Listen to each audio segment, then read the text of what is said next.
மாவட்டத்திற்குட்பட்ட பூவம் அருகே உள்ள தனியார் பள்ளியில், மயிலாடுதுறை மாவட்டம் தரங்கம்பாடி அருகே உள்ள பூதலூர், அரசலங்குடி, சங்கரன்பந்தல் உள்ளிட்ட பகுதியைச் சேர்ந்த மாணவர்கள் பயின்று வருகின்றனர். கடந்த நவம்பர் 7ஆம் தேதி மாலை பள்ளி பேருந்தில் 25ற்கும் மேற்பட்ட மாணவர்களை ஏற்றிக்கொண்டு ஓட்டுநர் சென்றபோது தரங்கம்பாடி அருகே அரசலங்குடி பகுதியில் சாலையின் நடுவே இருதரப்பினர் தகராறில் ஈடுபட்டிருந்தனர். அப்போது பேருந்து ஓட்டுநர் வழிவிடும்படி ஒலி எழுப்பியதால் மதுபோதையில் இருந்த 3 இளைஞர்கள் ஆத்திரமடைந்துள்ளனர். அவர்கள் பேருந்தின் கண்ணாடியை கல்லாலும் கைகளாலும் தாக்கியதுடன் முன்பக்க வைபரையும் சேதப்படுத்தியுள்ளனர். இச்சம்பவம் மாணவர்களிடையே பெரும் அதிர்ச்சியையும் அச்சத்தையும் ஏற்படுத்தியது.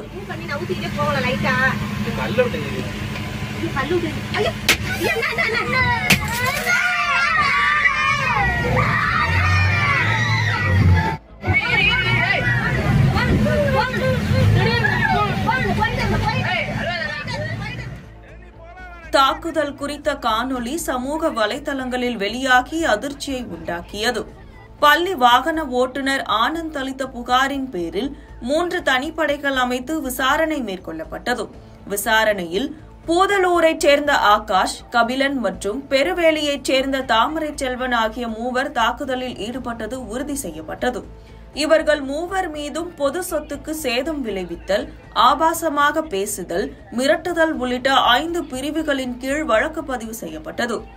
தாமரை செல்வன் உடனடியாக கைது செய்யப்பட்டு சிறையில் அடைக்கப்பட்டார். தலைமறைவாக இருந்த ஆகாஷ் பூதலூரில் பதுங்கியிருப்பதாக கிடைத்த ரகசிய தகவலின் பேரில் அங்கு சென்ற காவல்துறையினரை கண்டதும் தப்பி ஓட முயன்றார். அப்போது நிலை தடுமாறி கீழே விழுந்ததில் அவரது வலது கையில் எலும்பு முறிவு ஏற்பட்டது. ஆகாஷை கைது செய்த போலீசார் சீர்காழி அரசு மருத்துவமனைக்கு அழைத்து சென்று சிகிச்சை அளித்ததில் அவருக்கு மாவுக்கட்டு போடப்பட்டது. மற்றொரு எதிரியான கபிலனும் தனிப்படை போலீசாரால் கைது செய்யப்பட்டார். தொடர்ந்து குற்றவாளி ஆகாஷ் கையில் மாவுக்கட்டுடன் தாக்குதல் நடத்திய பேருந்தில் பயணித்த மாணவர்களிடம் மன்னிப்பு கேட்டு பேசிய காணொலியை மாவட்ட காவல்துறை வெளியிட்டுள்ளது. பொதுமக்களிடமும் பள்ளி இருக்கும் குழந்தையிடமும் நான் செஞ்சது மன்னிச்சுங்க.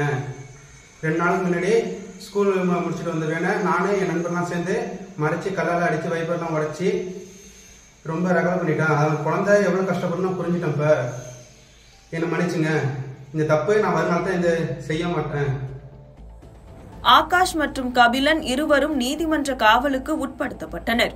மேலும் இதுபோன்ற குற்ற செயல்களில் எவரும் ஈடுபடக்கூடாது என்றும் மீறுவோர் மீது கடுமையான நடவடிக்கை எடுக்கப்படும் என்றும் மாவட்ட காவல் கண்காணிப்பாளர் ஸ்டாலின் எச்சரிக்கை விடுத்துள்ளார்.